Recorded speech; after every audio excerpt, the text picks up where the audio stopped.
Di sebuah sudut Nusantara, ada sebuah desa kecil yang masih memegang erat tradisi dan nilai agama. Desa itu terhampar di antara hamparan sawah hijau yang luas, dengan sungai jernih yang membelah persawahan dan pepohonan kelapa yang menjulang di kiri kanan jalan tanah merah. Dari kejauhan, suara azan berkumandang 5 kali sehari, bercampur dengan suara lonceng kecil rumah ibadah yang berdentang. Disinilah kehidupan berjalan sederhana, damai, namun penuh dengan dinamika batin yang kelak akan menjadi saksi sebuah kisah besar. Masyarakat desa ini hidup rukun. Mereka saling membantu dalam urusan sehari-hari. Ketika ada warga membangun rumah, semua ikut gotong royong. Ketika ada panen padi, hasilnya sering dibagi ke tetangga. Dalam acara keagamaan, surau selalu ramai dipenuhi jamaah, sementara rumah ibadah lain juga berdiri berdampingan. Desa ini seakan menjadi contoh kerukunan. Meski berbeda keyakinan, mereka hidup berdampingan dengan damai. Namun, sebagaimana kehidupan manusia, di balik rukunan itu ada 2 tokoh berpengaruh yang mewarnai suasana. Seorang ulama yang alim, sederhana, dan penuh kasih sayang, serta seorang pendeta yang karismatik tetapi dikenal keras kepala, angkuh, dan sangat menjaga gengsinya. Ulama itu dikenal masyarakat dengan sebutan Kiai Hasan. Beliau sudah lanjut usia. Rambut dan janggutnya memutih, namun matanya selalu bercahaya penuh keteduhan. Setiap hari, beliau mengajar anak-anak desa mengaji di surau kayu sederhana, duduk di atas tikar pandan dengan suara lembut yang mengalun menenangkan hati. Kiai Hasan bukan hanya guru, tapi juga pengayom. Ia sering berjalan dari rumah ke rumah untuk menanyakan kabar warga, memastikan tidak ada anak yang kelaparan, tidak ada orang sakit yang dibiarkan sendiri. Kehadirannya menjadi cahaya dalam kehidupan desa. Di sisi lain, ada seorang pendeta bernama PDT Samuel. Penampilannya rapi, dengan jas hitam yang selalu ia kenakan, suara lantang ketika berkhotbah, dan gaya bicara yang penuh wibawa. Namun, di balik harismanya, ia dikenal warga sebagai pribadi yang keras dan tak suka disaingi. Ia merasa bahwa dirinya adalah sosok pemimpin spiritual yang paling dihormati, dan sering merasa tersinggung jika ada orang lain yang mendapatkan perhatian lebih dari masyarakat. Kedua tokoh ini, ulama dan pendeta, sebenarnya bisa hidup berdampingan dengan damai. Namun, perbedaan sifat keduanya membuat gesekan perlahan muncul. Kiai Hasan dengan kesederhanaannya semakin disayangi warga, sementara PDT Samuel dengan ambisinya merasa kedudukannya terancam. Desa yang tenang itu pun mulai merasakan riak kecil. Bukan karena masalah harta, bukan pula karena perbedaan keyakinan, melainkan karena kesombongan hati seorang manusia yang tak mampu menahan iri. Bagi masyarakat, mereka masih melihat desa ini sebagai tempat yang damai. Sawah tetap menghijau, anak-anak tetap berlari di pematang, ibu-ibu tetap sibuk menjemur padi di halaman rumah. Namun, ada sesuatu yang bergejolak, yang belum mereka ketahui. Sesuatu yang kelak akan merobek kedamaian dan menjadi kisah azab penuh hikmah. Kisah ini bukan hanya tentang benturan antara 2 tokoh, tetapi tentang kesombongan yang menjerumuskan seseorang ke jurang kehinaan, dan tentang kesabaran seorang alim yang tetap teguh dalam menghadapi hinaan. Desa yang damai ini akan menjadi saksi, bagaimana kata-kata bisa membawa berkah, tetapi juga bisa mendatangkan azab yang pedih. Di tengah kehidupan desa yang sederhana, kedua tokoh itu semakin menonjol. Kehadiran mereka memberi warna berbeda bagi masyarakat. Satu menjadi teladan kesederhanaan, yang lain penuh ambisi untuk mempertahankan wibawa. Kiai Hasan, sang ulama, hidup dengan sangat sederhana. Rumahnya hanyalah gubuk kayu berdinding papan, beratap seng berkarat, dan berlantai tanah. Meski begitu, rumah kecil itu selalu terbuka bagi siapa saja. Siapapun yang datang, entah anak-anak yang ingin belajar mengaji, para petani yang ingin curhat tentang kesulitan hidup, atau ibu-ibu yang ingin meminta nasihat, akan selalu disambut dengan senyum tulus. Setiap pagi, Kiai Hasan berjalan kaki ke surau kayu yang terletak di tepi sawah. Surau itu sederhana, dindingnya dari anyaman bambu, atapnya rumbia, namun selalu ramai oleh anak-anak desa yang duduk melingkar sambil memegang mushaf lusuh. Dengan suara lembut, Kiai Hasan mengajarkan huruf demi huruf Al-Quran. Tidak pernah ada amarah ketika muridnya salah membaca, hanya senyum dan nasihat. Pelan-pelan, Nak, bacalah dengan hati. Insya Allah akan mudahkan. Selain mengajar, Kiai Hasan dikenal dermawan. Hasil kebunnya yang tidak seberapa sering dibagi-bagikan kepada tetangga. Jika ada orang sakit, ia menjenguk sambil membawa ramuan herbal. Jika ada warga yang meninggal, ia yang paling sigap membantu mengurus jenazah, dari memandikan hingga mengimami salat jenazah. Semua warga sepakat, Kiai Hasan bukan hanya seorang ulama, tapi juga ayah bagi desa itu. Berbeda jauh dengan PDT Samuel.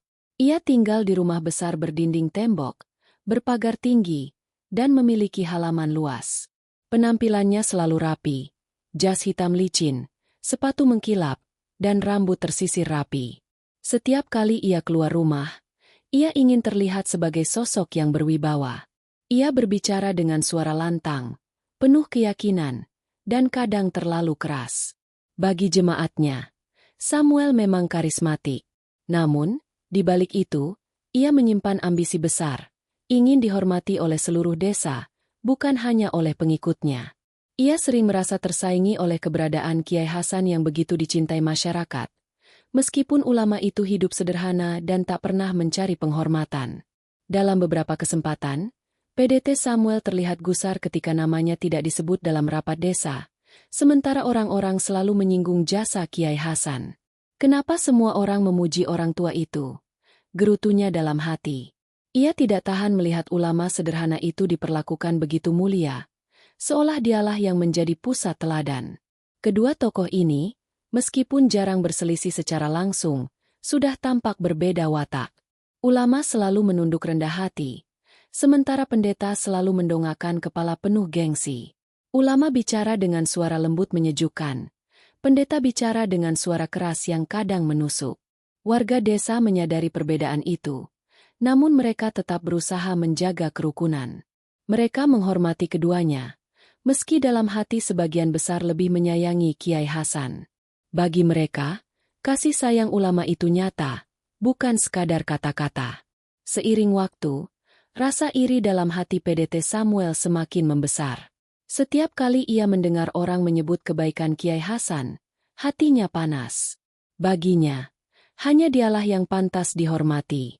Aku pemimpin spiritual di sini, kenapa mereka lebih memilih orang tua miskin itu? Pikirnya dengan kesal. Ia tidak tahu bahwa kesombongan itu perlahan akan menjerat dirinya sendiri. Sebab Allah tidak melihat pada harta atau wibawa, melainkan pada ketulusan hati. Dan ketika seseorang berani merendahkan orang yang dicintai Allah, balasannya bisa datang dengan cara yang tak pernah ia sangka. Hari itu, desa tampak lebih ramai dari biasanya. Surau kecil di tepi sawah dipenuhi jamaah yang ingin mendengar ceramah Kiai Hasan selepas salat maghrib.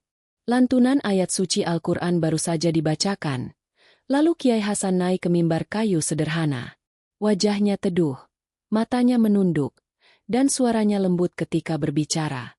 Saudara-saudaraku, hidup ini bukanlah tentang siapa yang paling tinggi kedudukannya. Hidup ini adalah tentang siapa yang paling ikhlas beribadah, paling tulus menolong sesama. Ingatlah, jangan sampai hati kita dikuasai iri, karena iri adalah penyakit yang bisa merusak amal kita. Ucapnya dengan nada menenangkan. Kata-kata itu menembus hati para jamaah. Beberapa mengangguk. Ada yang meneteskan air mata, ada pula yang berbisik lirih. Masya Allah, benar sekali nasihat Kiai. Namun di balik itu, seseorang merasa terusik. PDT Samuel yang diam-diam hadir di antara warga merasa kata-kata itu ditujukan padanya. Hatinya panas, wajahnya memerah. Ia menahan diri untuk tidak bangkit, tapi amarahnya sudah membuncah. Orang tua ini berani menyinggungku di depan umum, pikirnya. Malam itu ia pulang dengan hati penuh dendam. Sepanjang jalan, pikirannya dipenuhi rasa benci. Ia merasa ulama itu sengaja merendahkannya, sengaja menusuk gengsinya di depan warga. Padahal, Kiai Hasan sama sekali tidak berniat demikian. Ceramahnya hanya pesan umum, nasihat agar warga menjaga hati. Tapi bagi orang yang hatinya penuh kesombongan, nasihat bisa terasa seperti hinaan. Keesokan harinya, PDT Samuel berdiri di depan jemaatnya. Dengan wajah tegas, Ia mengangkat suara lebih lantang dari biasanya. Saudara-saudaraku, ada orang di desa ini yang suka berpura-pura suci. Ia bicara tentang ikhlas, padahal dirinya miskin, tak punya apa-apa. Apa pantas kita meniru orang seperti itu? Jemaat terkejut mendengar ucapannya. Sebagian saling pandang, sebagian lain menunduk tidak nyaman. Mereka tahu siapa yang dimaksud, karena hanya satu orang alim yang selalu berceramah dengan lembut di desa itu, Kiai Hasan. Namun, Samuel belum berhenti. Jangan kalian tertipu dengan kata-kata manis. Orang miskin itu hanya ingin mendapat simpati. Jangan kalian hormati berlebihan, sebab ia bukan siapa-siapa. Teriaknya sambil mengepalkan tangan. Suasana rumah ibadah mendadak hening. Tidak ada yang berani menyela, tapi banyak hati yang resah. Ucapan itu terlalu kasar, terlalu menusuk. Bukan hanya merendahkan Kiai Hasan, tapi juga merendahkan ajaran kebaikan itu sendiri. Berita tentang ucapan pedas Samuel cepat menyebar ke seluruh desa. Di warung kopi, di sawah, di rumah-rumah, orang-orang membicarakannya. Kenapa beliau tega bicara begitu? Tanya seorang bapak dengan wajah prihatin. Padahal Kiai Hasan tidak pernah menyakitinya. Warga mulai terbelah. Ada yang marah, ada yang sedih, dan ada pula yang memilih diam. Namun satu hal jelas, api kebencian sudah dinyalakan. Dan api itu, bila terus dibiarkan, akan membakar bukan hanya nama baik Samuel, tapi juga ketenangan seluruh desa. Di tengah kegaduhan itu, Kiai Hasan tetap tenang. Ketika seorang muridnya menceritakan bahwa dirinya dihina, ia hanya tersenyum. Nak, jangan hiraukan kata-kata orang. Tugas kita bukan membalas, tapi bersabar. Allah lebih tahu siapa yang berkata benar dan siapa yang berdusta. Kesabaran itu bagaikan air yang berusaha memadamkan api. Namun, ketika api sudah membesar, terkadang air kesabaran pun tak cukup untuk menghentikan. Dan sejak hari itu, permusuhan yang tadinya tersembunyi, mulai tampak di depan mata. Kabar bahwa PDT Samuel telah merendahkan Kiai Hasan menyebar cepat ke seluruh penjuru desa. Dalam hitungan jam, hampir semua orang sudah mendengar ucapannya yang keras, penuh sindiran, dan sangat menusuk hati. Desa yang biasanya tenang kini diliputi kegelisahan. Di warung kopi, para lelaki desa saling berbincang dengan wajah serius. Apa tidak kebangetan, ya? Bagaimana mungkin seorang tokoh agama bicara begitu kasar? Kata seorang petani sambil menggeleng. Temannya menimpali. Betul. Kalau berbeda pendapat wajar saja. Tapi menghina ulama yang kita hormati, itu keterlaluan. Di rumah-rumah, ibu-ibu bercerita dengan nada penuh keprihatinan. Mereka ingat bagaimana Kiai Hasan selalu hadir ketika ada yang melahirkan, sakit, atau sekadar memberi semangat di masa sulit. Beliau itu seperti orang tua kita semua. Apa salahnya sampai dihina begitu? Ucap seorang ibu dengan mata berkaca-kaca. Anak-anak muda pun ikut merasakan kegelisahan. Beberapa merasa marah, ingin menegur langsung sang pendeta. Namun ada pula yang bingung, karena mereka diajarkan untuk tetap menjaga kerukunan. Kalau kita melawan, bukankah malah bikin ricuh? Bisik seorang pemuda pada temannya. Sementara itu, Kiai Hasan tetap menjalani hari seperti biasa. Ia tetap mengajar di surau, tetap tersenyum kepada siapa saja yang datang. Ketika seorang murid kecil dengan polosnya bertanya, "Kiai, kenapa orang itu marah-marah sama Kiai?" Beliau hanya tersenyum dan berkata, "Nak, biarkan saja. Allah tahu isi hati manusia. Kita tidak boleh balas dengan marah, cukup dengan doa." Namun, di dalam hati warga, amarah semakin membara. Mereka tahu Kiai Hasan orang yang sabar, tapi mereka tidak bisa menerima jika seorang tokoh agama justru merendahkan ulama yang sudah mereka anggap sebagai cahaya desa. Kalau dibiarkan, kata-kata itu bisa menyesatkan, ujar seorang tokoh masyarakat dengan nada prihatin. Di balai desa, para tetua dan perangkat desa berkumpul. Suasana tegang menyelimuti ruangan bambu itu. Kepala desa mencoba menenangkan. Kita harus bijak. Kita tidak bisa membalas dengan kata-kata kasar. Kalau kita ikut-ikutan marah, hanya akan memperkeruh keadaan. Namun seorang bapak yang duduk di sudut bangkit dengan wajah merah. Tapi, Pak Kades, kita juga tidak bisa diam. Ulama kita dihina di depan banyak orang. Kalau kita biarkan, besok-besok bisa lebih parah. Suara itu disambut gumaman setuju dari beberapa orang. Ketegangan semakin terasa. Ada yang ingin segera menegur PDT Samuel, ada yang menyarankan untuk melaporkan ke aparat, dan ada pula yang berpendapat sebaiknya dibiarkan saja agar tidak memperbesar masalah. Di sisi lain, keluarga almarhum murid-murid Kiai Hasan ikut bersedih. Mereka merasa hinaan itu bukan hanya ditujukan pada sang ulama, tapi juga pada semua orang yang mencintainya. Seperti menampar wajah kita semua, kata seorang lelaki tua dengan suara bergetar. Malam itu, suasana desa berbeda. Biasanya setelah Isya warga duduk-duduk di teras sambil bercerita ringan. Kali ini banyak rumah yang menutup pintu lebih cepat. Kegelisahan menyelimuti, seakan semua orang menunggu apa yang akan terjadi selanjutnya. Namun di tengah semua itu, Kiai Hasan tetap tenang. Beliau tidak sekalipun menunjukkan rasa marah atau kecewa.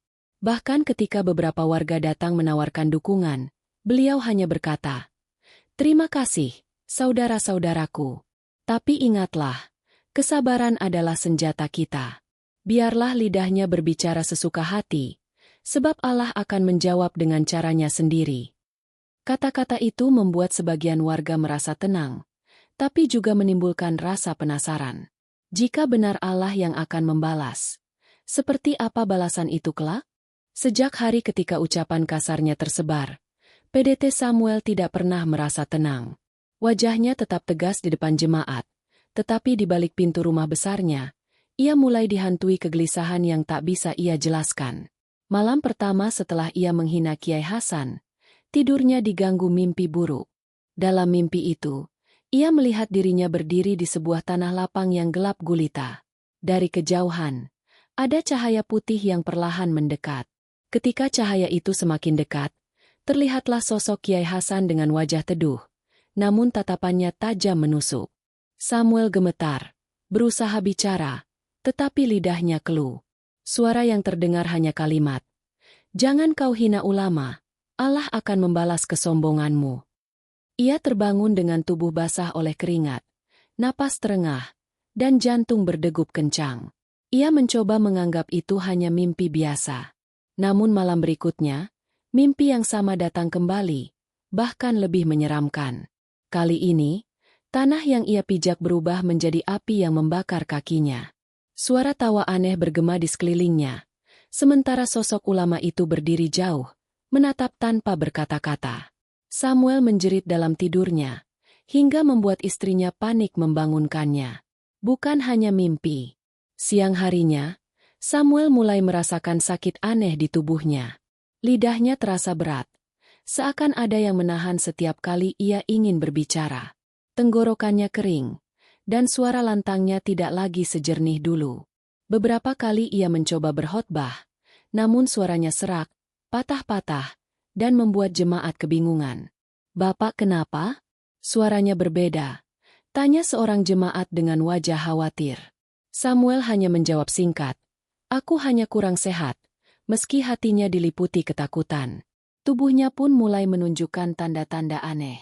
Wajahnya sering memerah, kulit di lehernya gatal tak tertahankan, dan setiap kali ia bercermin, matanya tampak sayu, seolah ada bayangan hitam yang mengikutinya.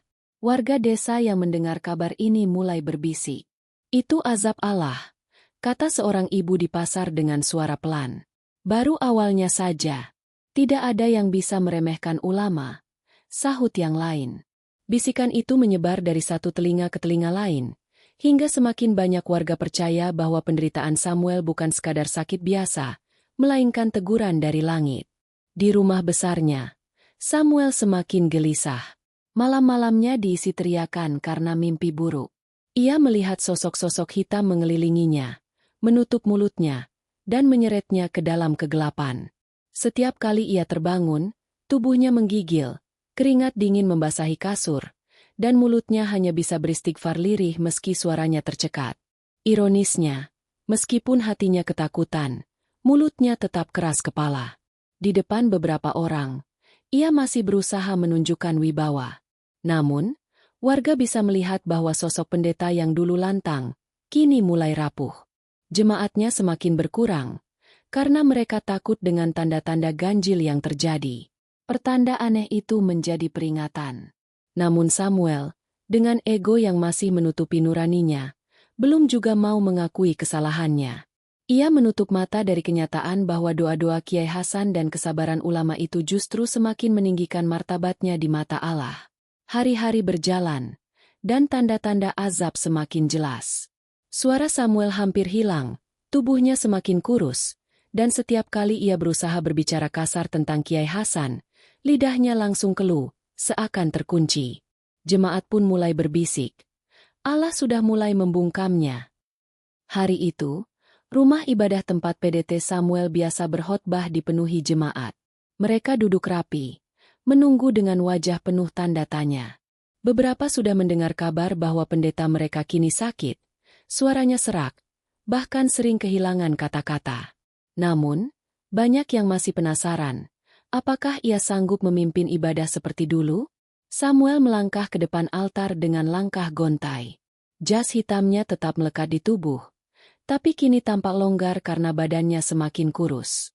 Wajahnya pucat, matanya cekung, dan ada lingkaran hitam di bawah mata yang jelas terlihat. Jemaat yang melihat mulai berbisik pelan. Hati mereka penuh khawatir. Dengan tangan gemetar, ia membuka kitab yang ada di depannya. Saudara-saudaraku, suaranya keluar lirih, serak, nyaris tak terdengar. Jemaat menunduk, berusaha mendengarkan lebih jelas. Samuel berdeham, memaksa suaranya keluar lebih keras. Hari ini kita harus waspada. Jangan tertipu oleh orang-orang yang mengaku suci. Namun baru beberapa kalimat, tiba-tiba lidahnya kaku. Mulutnya terbuka, tetapi tidak ada suara keluar. Jemaat menatap dengan mata terbelalak. Samuel mencoba memukul dadanya sendiri, memaksakan suara, tetapi yang terdengar hanya suara aneh seperti desisan. Ia panik, tangannya gemetar, wajahnya memerah, napasnya tersengal. Jemaat bangkit dari kursi, beberapa berlari menghampiri. "Bapak, kenapa ini?" teriak seorang jemaat. Samuel mencoba bicara, namun bibirnya hanya bergetar tanpa suara. Lidahnya seakan terkunci rapat oleh sesuatu yang tak terlihat. Suasana rumah ibadah berubah mencekam. Beberapa jemaat menjerit ketakutan. Ada yang menangis, ada pula yang berlari keluar. "Astagfirullah, ini azab," ucap seorang jemaat yang tak bisa menahan diri. Samuel jatuh terduduk di lantai. Tangannya menutup wajah, matanya penuh air mata. Ia mencoba menulis sesuatu di kertas, tapi tangannya pun lemas. Seluruh tubuhnya gemetar hebat. Kejadian itu segera menyebar ke desa. Warga yang mendengar hanya bisa menggeleng. Allah sudah membungkamnya. Dulu lidahnya dipakai untuk menghina ulama. Sekarang lidah itu tak bisa lagi bicara. Ucap seorang lelaki tua dengan nada penuh hikmah. Kiai Hasan sendiri, ketika mendengar kabar itu, hanya menghela napas panjang. Beliau tidak gembira, tidak pula merayakan. Dengan wajah teduh, ia berkata, "Inilah pelajaran bagi kita semua. Jangan gunakan lidah untuk merendahkan sesama, apalagi orang yang membawa kebaikan. Allah bisa membalikan keadaan dalam sekejap." Malam itu, Samuel duduk di rumah besarnya. Istrinya menangis di sampingnya, mencoba menghibur. Ia menatap ke arah langit-langit. Air matanya jatuh tanpa henti. Di dalam hati, ia tahu ini bukan sekadar sakit. Ia sadar ini adalah balasan dari ucapannya yang penuh kesombongan. Namun mulutnya terkunci, sehingga ia tak bisa meminta maaf secara langsung. Yang bisa ia lakukan hanyalah menangis dalam penyesalan. Hari-hari berikutnya, ia semakin terpuruk. Jemaat mulai menjauh, takut dengan kejadian ganjil itu. Warga desa menganggapnya telah terkena azab.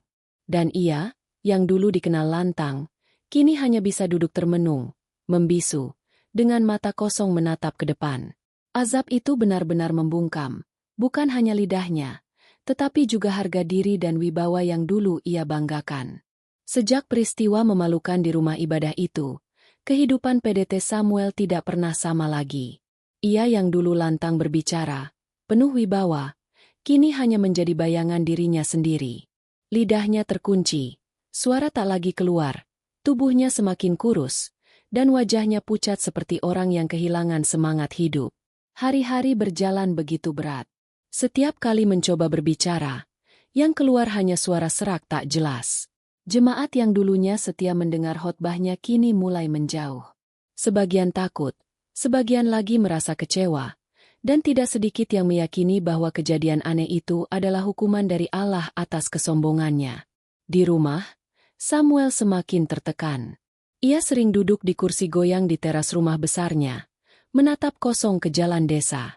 Sesekali ia menutup wajah dengan kedua tangannya, bahunya bergetar menahan tangis. Istrinya yang setia hanya bisa mendampingi, menyuapkan makanan, dan menghiburnya dengan kalimat-kalimat penguat. Namun di matanya, terlihat jelas penyesalan yang mendalam. Tetangga yang lewat kadang berbisik pelan. "Kasihan, ya. Dulu begitu sombong, sekarang tak bisa bicara sepatah kata pun." Ada pula yang berkata dengan nada getir, "Itulah azab. Allah sudah tunjukkan di dunia, agar kita semua mengambil pelajaran." Malam-malamnya lebih menyiksa. Ia terus dihantui mimpi buruk. Dalam tidurnya, ia melihat dirinya berjalan di dalam kegelapan, dikelilingi api dan jeritan. Dari kejauhan, ia mendengar suara Kiai Hasan membaca ayat suci dengan tenang, membuat hatinya semakin hancur karena sadar betapa jauhnya ia dari cahaya itu. Setiap kali terbangun, tubuhnya basah oleh keringat. Matanya sembab karena menangis tanpa suara. Keadaan fisiknya pun semakin memburuk. Tubuhnya mulai membusuk perlahan. Luka-luka kecil muncul di kulitnya dan menimbulkan bau tak sedap. Keluarganya kewalahan merawatnya, karena aroma itu begitu menusuk hingga membuat orang tak tahan berlama-lama di dekatnya. Jemaat yang dulu memujanya kini enggan berkunjung. Rumah besar yang biasanya ramai kini sunyi, hanya diisi suara isakan istrinya yang tak sanggup melihat suaminya merana. Kabar itu kembali menyebar ke desa. Warga berbondong-bondong membicarakannya di sawah, pasar, dan balai desa. Mereka teringat betapa lantangnya Samuel merendahkan Kiai Hasan, dan kini betapa hina nasibnya. Benar kata orang tua dulu, jangan merendahkan ulama. Siapa yang berani melawan pewaris Nabi, akan dibalas langsung oleh Allah, ucap seorang lelaki tua dengan suara bergetar. Di sisi lain, Kiai Hasan tetap bersikap tenang. Beliau tidak pernah menampakkan kebencian, bahkan mendoakan agar Samuel mendapat hidayah di akhir hidupnya. Semoga Allah ampuni dosanya, dan semoga kita semua dijauhkan dari sifat sombong, katanya setiap kali ditanya warga. Hari-hari terakhir Samuel dipenuhi penderitaan. Lidahnya tetap terkunci, tubuhnya semakin lemah, dan akhirnya ia hanya bisa terbaring di ranjang, menatap langit-langit dengan mata kosong. Dalam hatinya, ia ingin meminta maaf, ingin menebus kesalahannya, tetapi tak ada daya. Ketika ajal menjemput, ia pergi dalam keadaan memprihatinkan. Tidak ada wibawa, tidak ada kemegahan, hanya tubuh lemah yang ditinggalkan bau busuk menusuk. Pemakamannya pun berlangsung sederhana, tanpa banyak yang mau mendekat. Warga datang bukan untuk menghormati, tetapi untuk mengambil pelajaran. Begitulah balasan nyata itu datang. Allah membungkam lidahnya, menghancurkan wibawanya, dan menyingkap aibnya di hadapan manusia. Kisah hidupnya menjadi peringatan keras. Jangan pernah merendahkan orang yang diberi ilmu agama, karena penghinaan itu bukan hanya melukai manusia, tapi juga menantang Allah yang Maha Tinggi. Hari ketika kabar wafatnya PDT Samuel menyebar, desa diliputi suasana muram bercampur tanda tanya. Orang-orang tidak banyak yang datang melayat. Bukan karena mereka tidak punya rasa kemanusiaan, tetapi karena ketakutan dan bau busuk yang menyelimuti rumah besar itu membuat banyak orang memilih menjauh. Di pemakaman, hanya segelintir jemaat yang hadir, itu pun dengan wajah tertunduk. Istrinya menangis terseduh, sementara para penggali kubur buru-buru menyelesaikan tugas mereka, karena tidak tahan dengan aroma tubuh almarhum yang sudah rusak bahkan sebelum dimasukkan ke liang lahat. Tidak ada penghormatan besar. Tidak ada kata-kata mulia yang tertinggal. Yang ada hanyalah isyarat jelas bahwa kematian itu membawa pesan bagi semua yang menyaksikan. Warga desa, baik yang menyaksikan langsung maupun yang mendengar kabar, mulai merenung. Beginilah akibatnya bila seseorang merendahkan ulama, kata seorang bapak dengan suara bergetar di warung kopi. Allah bisa membalas di dunia sebelum di akhirat. Di pasar, para ibu juga saling berbisik. Padahal kita semua tahu Kiai Hasan tidak pernah membalas. Beliau hanya bersabar. Ternyata kesabaran itu yang membuat Allah sendiri yang turun tangan. Anak-anak muda yang mendengar cerita ini pun menjadi takut dan lebih berhati-hati dalam berkata-kata. Sementara itu, Kiai Hasan tetap seperti biasa. Beliau tidak pernah merendahkan Samuel meski sudah jelas azab menimpanya. Bahkan setelah mendengar kabar wafatnya, beliau mengajak warga untuk mendoakan. Jangan benci pada orangnya. Bencilah pada perbuatannya. Kita doakan agar Allah mengampuni dosanya. Semoga kita dijauhkan dari sifat sombong. Ucapnya dengan suara lembut. Kata-kata itu menyejukkan hati banyak orang. Mereka sadar, justru disitulah letak keutamaan seorang alim. Tidak pernah menyimpan dendam, tidak pernah membalas dengan keburukan, melainkan menyerahkan semua pada Allah. Sejak hari itu, desa berubah. Banyak warga yang semakin rajin datang ke surau untuk mengaji dan berdoa.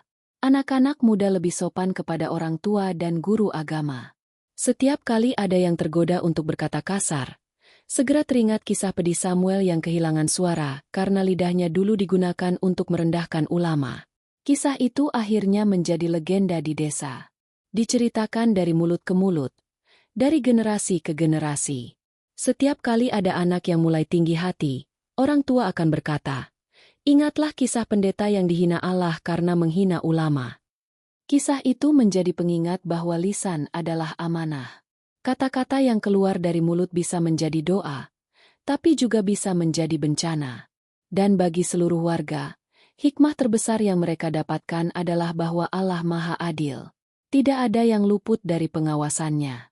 Orang yang ikhlas akan ditinggikan derajatnya. Sementara orang yang sombong akan dipermalukan. Kiai Hasan tetap melanjutkan hidupnya dengan kesederhanaan. Suaranya yang lembut terus mengajarkan anak-anak huruf demi huruf Al-Quran. Senyum teduhnya terus hadir ketika menolong warga yang kesusahan. Beliau tidak pernah mengungkit peristiwa masa lalu. Seakan semua itu hanyalah ujian kecil yang sudah berlalu. Namun bagi warga, bayangan peristiwa itu tidak pernah hilang. Mereka telah melihat dengan mata kepala sendiri bagaimana Allah membalas kesombongan dengan kehinaan. Mereka juga menyaksikan bagaimana kesabaran seorang alim menjadi cahaya yang membawa kebaikan bagi seluruh desa. Akhirnya, kisah itu tidak hanya menjadi cerita tentang azab, tetapi juga tentang hikmah.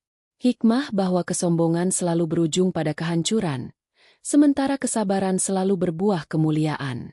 Hikmah bahwa lidah harus dijaga, karena satu kata bisa menentukan kehormatan atau kehinaan. Dan hikmah bahwa ulama adalah cahaya yang harus dihormati, karena siapapun yang berani merendahkannya, akan berhadapan langsung dengan murka Allah.